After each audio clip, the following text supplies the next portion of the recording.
c'est une forme de torture que vous avez vécue quand vous racontez Alors, que vous étiez à cette porte et que vous savez que votre père est 10 mètres plus loin et que vous ne pouvez pas aller le réconforter, aller l'accompagner, aller lui tenir la main. c'est une torture, c'est même au-delà, mais je pense à la souffrance qu'il a eue.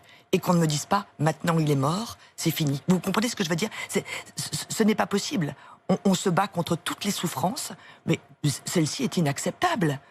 Celle-ci est inacceptable. Et d'autant plus, comme mon papa est parti, donc il était en unité cardiologique, parce qu'en unité cardiologique, évidemment, on s'épuise quand on est très triste, même quand on a un chagrin d'amour, on est épuisé, on maigrit, on s'affaiblit. Là, il a eu un chagrin de ne pas nous voir, comme des milliers de personnes.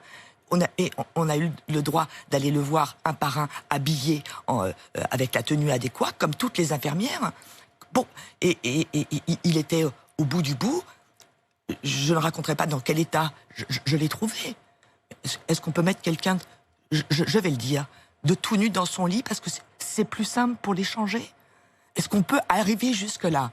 C'est la première fois que je le dis parce que je n'en peux plus de ne pas être écouté. Mon père était tout nu dans son lit et il faut accepter ça. Je ne suis pas là pour faire du sensationnel. Écoutez-moi bien, je ne suis pas là pour me vanter de quoi que ce soit. Mais c'est un cri. On est au 21e siècle, à la Pitié-Salpêtrière, on laisse le malade et on m'a dit on ne pourra pas l'habiller parce qu'il a la Covid. On mettra juste une chemise et son nœud papillon qui était son emblème. Sur lui, je ne sais même pas comment il était dans son cercueil. On doit dire c'est normal? Non. S'il vous plaît, pour tous les autres, pour vous, aujourd'hui ou demain, ça doit s'arrêter. Vous comprenez? Voilà, je ne suis pas là pour faire de l'émotion. Je suis là pour dire mais on est fou. Prenez conscience, ne banalisez pas les choses. Le rite mortuaire, c'est ce qui nous différencie, c'est ce qui nous permet d'être humains depuis des millénaires. On nous le supprime. On ne peut pas faire l'adieu au visage. L'adieu au visage, c'est la dernière fois où l'on voit le défunt.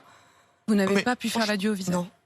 Interdiction. Une femme, même, je peux le dire, le docteur Pelou a essayé de faire en sorte que l'on puisse voir notre père. On nous a dit non, vous pourrez apporter quelques effets personnels qu'on lui mettra dans le cercueil. On doit dire, c'est normal. Mais mon histoire, c'est la vôtre. Vraiment, vraiment. Votre histoire, c'est la vôtre. Je vous le dis. Et c'est un cri d'alarme pour dire que on nous fait accepter l'inacceptable. C'est vrai, quand on est en période de deuil, il y a des familles qui le vivent actuellement. Ils sont tellement atterrés parce qu'on est hébétés de ce qu'on nous raconte. Et personne n'ose parler, peut-être parce que justement, il y a cette sidération. Mais c'est sidérant. Et vous partagez avec nous ce moment très intime. Mais je suis obligée de dire les choses parce que ça n'existe pas. Ça ne doit pas exister, ça existe. Mais ce n'est plus possible.